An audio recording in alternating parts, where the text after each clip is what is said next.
알츠하이머 예방 후 치료 백신 개발.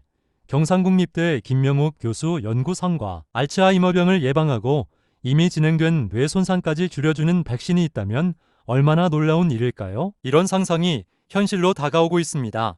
경상국립대 김명욱 교수 연구팀이 바로 그 가능성을 열어가고 있습니다. 이들은 알츠하이머 예방과 치료를 동시에 가능하게 해줄 백신을 개발하여 주목받고 있습니다. 알츠하이머병의 원인과 백신의 작용 원리. 알츠하이머병의 주범은 아밀로이드 베타 단백질입니다. 이 단백질은 나이가 들면서 뇌에 쌓여 염증을 일으키고 기억력을 감소시킵니다. 김 교수팀은 이러한 단백질의 일부를 이용해 백신을 만들었습니다. 백신은 달걀인자 단백질과 조개 단백질을 결합해 면역세포가 쉽게 인식할 수 있도록 설계되었습니다. 실험 결과 및 기대 효과. 이 백신을 맞은 실험용 쥐들은 어단백질을 제거하는 항체가 많이 생기고 뇌의 염증이 줄어드는 효과를 보였습니다. 특히 이미 축적된 단백질과 염증도 줄여주어 예방과 치료가 동시에 가능했습니다. 백신의 차별성과 장점. 김 교수팀의 백신은 기존 백신의 부작용을 최소화하며 효과는 더욱 강합니다. 이 백신은 짧고 핵심적인 구간만 사용하여 2번의 접종만으로도 6개월 이상 효과가 지속됩니다. 상용화 및 과제.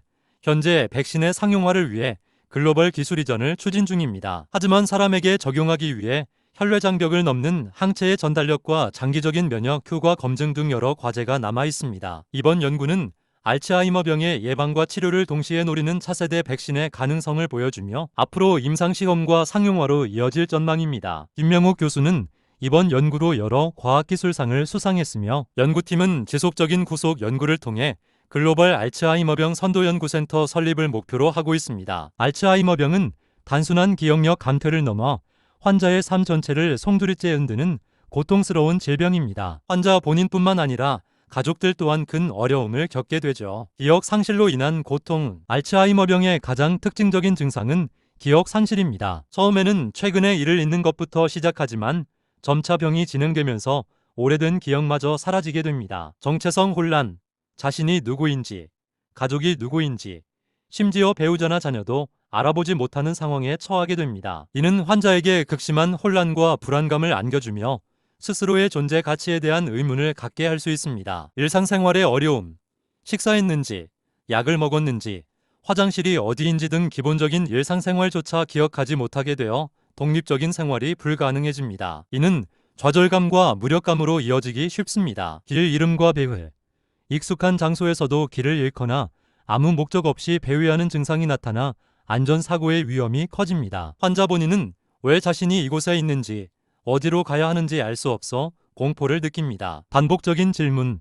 같은 질문을 반복하거나 이미 했던 이야기를 또 하는 경우가 많습니다. 이는 주변 사람들을 지치게 만들 수 있지만 환자는 자신이 반복하고 있다는 사실조차 인지하지 못합니다. 인지 기능 저하로 인한 고통. 기억력뿐 아니라 언어 능력, 판단력, 문제 해결 능력 등 전반적인 인지 기능이 저하되면서 다양한 고통을 겪습니다. 의사소통의 어려움.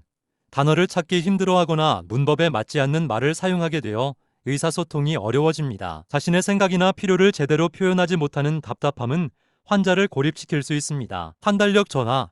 돈 관리에 실패하거나 부적절한 옷차림으로 외출하는 등 판단력이 저하되어 금전적 손실이나 위험한 상황에 노출될 수 있습니다. 계획 및 문제 해결 능력 상실. 간단한 계획을 세우거나 일상적인 문제조차 스스로 해결하지 못하게 되어 모든 것을 타인에게 의존하게 됩니다. 정서적 및 행동 변화로 인한 고통은 뇌 손상으로 인해 환자의 성격이나 감정, 행동에도 큰 변화가 나타나 환자 본인과 주변 사람들을 힘들게 합니다. 불안, 우울, 초조. 자신이 예전 같지 않다는 것을 막연하게 느끼거나 기억이 사라지는 것에 대한 불안감으로 우울증이나 초조함을 자주 느낍니다. 망상 및 환각.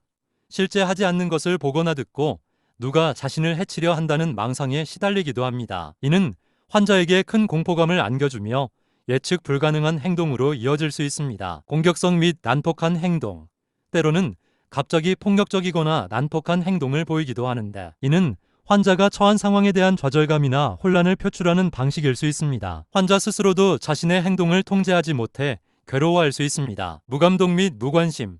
점차 주변 환경이나 사람들에게 무관심해지고 예전에는 즐거워했던 활동에도 흥미를 잃게 됩니다. 이는 환자의 삶의 질을 현저히 떨어뜨립니다. 신체적 고통 및 의존성 증가, 병이 말기로 진행되면 신체적인 기능까지 저하되어 극심한 고통을 겪게 됩니다. 보행 및 균형 능력 상실, 보행이 어려워지거나 균형 감각을 잃어 넘어지는 일이 잦아지고 결국 휠체어에 의존하게 됩니다. 연하 곤란 삼킴 장애 음식을 삼키는 것이 어려워져 영양 섭취에 문제가 생기고 흡인성 폐렴 등 합병증 발생 위험이 높아집니다. 대소변 실금, 방광 및 장 조절 능력을 잃어 대소변을 가리지 못하게 되며 이는 환자의 존엄성을 해치고 간병의 어려움을 가중시킵니다. 완전한 의존성, 결국 모든 신체 기능을 잃고 타인의 전적인 보살핌 없이는 생존할 수 없는 상태에 이르게 됩니다. 알츠하이머병은 환자의 존엄성을 서서히 앗아가고 정신적, 신체적 고통을 끊임없이 안겨주는 잔인한 질병입니다. 그렇기에 환자뿐만 아니라